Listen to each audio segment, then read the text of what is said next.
आज आम्ही चाललो होतो सिंगापूरला, माझी फर्स्ट एव्हर इंटरनॅशनल ट्रिप. आणि हे होतं आमचं हॉटेल लॅव्हेंडर. हे मेट्रो स्टेशनच्या अगदीच खाली होतं. नेक्स्ट डे आम्ही आलो होतो युनिव्हर्सल स्टुडिओला. हे होतं मरीना बे. हे सिंगापूरचं सगळ्यात फेमस लँडमार्क आहे. जेव्हापासून आम्ही इथे आलो आहे तेव्हापासून इथे नुसताच पाऊस चालू आहे. जसं की भारतामध्ये आपल्या उन्हाळा चालू होता, बट इथे अनएक्सपेक्टेडली खूप पाऊस होता. हा आहे तो सगळ्यात फेमस पॉईंट. इथे आल्यावरती कुणीच फोटो घेतल्याशिवाय राहत नाही. हा एक फोटो आयकॉनिक फोटो आहे जो रिप्रेझेंट करतो की तुम्ही सिंगापूरला जाऊन आला आहात. पण ह्या ठिकाणी एवढी गर्दी असते की तुम्हाला प्रत्येक स्पॉटला क्यूमध्ये थांबायला लागतं.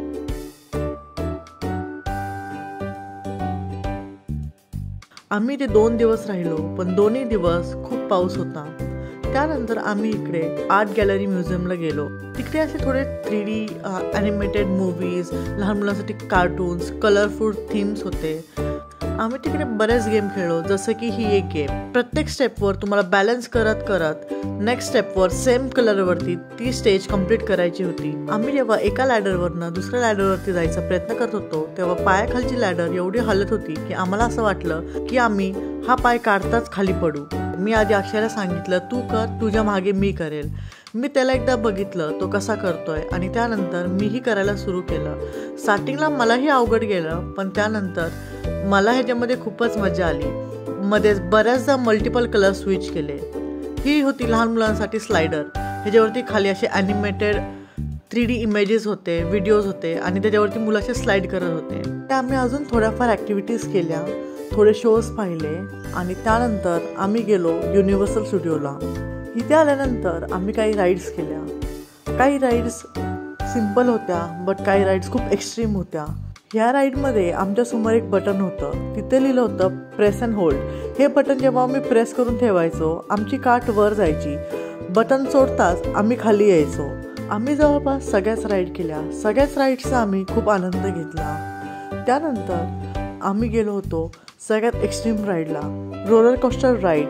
ही राईड माझ्यासाठी खूपच एक्स्ट्रीम राईड होती. ह्या राईडमध्ये मी एवढी घाबरले होते की मी शेवटपर्यंत डोळे बंद करून बसले होते. त्यानंतर आम्ही गेलो बॉलिवूड डान्स शोला. जर तुम्ही कधी इथे येणार असाल किंवा तुमचा प्लॅन असेल तर मी तुम्हाला सजेस्ट करेल तुम्ही इथली सगळ्यात adventurous ride battle star human versus cyclone ही नक्की करा. त्यानंतर कॅनॉपी फ्लाय करा. त्यानंतर तुम्ही रिव्हेंज ऑफ द मम्मी करू शकता, तीही राईड खूप चांगली आहे. त्यानंतर तुम्ही ट्रान्सफॉर्मर राईड ही देखील करून बघा. त्यानंतर तुम्ही ते ट्रेजर हंट करू शकता आणि नंतर लाईट्स कॅमेरा ॲक्शन ही शो बघू शकता. नेक्स्ट डे आम्ही गेलो क्लाउड डोम आणि फ्लावर डोमला. ह्या क्लाउड डोममध्ये पूर्ण फॉरेस्ट होतं. इथलं वातावरण प्रचंड थंड होतं. आत आल्यावरती आम्ही ते बऱ्याच प्रकारचे झाडं पाहिले, बऱ्याच प्रकारचे फुलं पाहिले, जे की ह्या आधी आम्ही कधी बघितले नव्हते. काही ठिकाणी इकडे मोठे वॉटरफॉल होते, तर काही ठिकाणी वेगळ्या प्रकारचे पक्षी त्यांची माहिती आणि वेगळ्या प्रकारचे झाडं त्यांची माहिती, ते कुठे आढळून येतात, कुठल्या देशात ते प्रसिद्ध आहेत, हे देखील लिहिलं होतं. त्यानंतर मी इथे आमचे सिंगापूरचे काही फोटोज जोडले आहेत. अशी होती ही माझी सिंगापूरची ट्रिप. मला सिंगापूरच्या वातावरणात आणि आपल्या मुंबईच्या वातावरणात काही फरक जाणवला नाही. इथे देखील दमट वातावरण होतं. मला इथली स्वच्छता प्रचंड आवडली. सिंगापूर हे खूप सुंदर आणि स्वच्छ शहर आहे.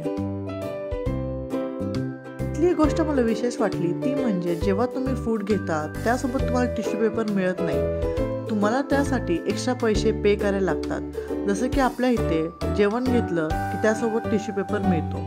असो, त्यानंतर आम्ही गेलो नाईट सफारीला. हा होता आमचा नाईट ॲडव्हेंचर. इकडे आम्ही बऱ्याच प्रकारचे प्राणी बघितले. इथे आम्ही जंगल ट्रेकही केला. इथले फोटोज आणि व्हिडिओज आम्हाला जास्त पोस्ट नाही करता आले कारण की ते प्रचंड अंधार होता. पण अशा प्रकारे आम्ही आमची सिंगापूर ट्रिप एंड केली.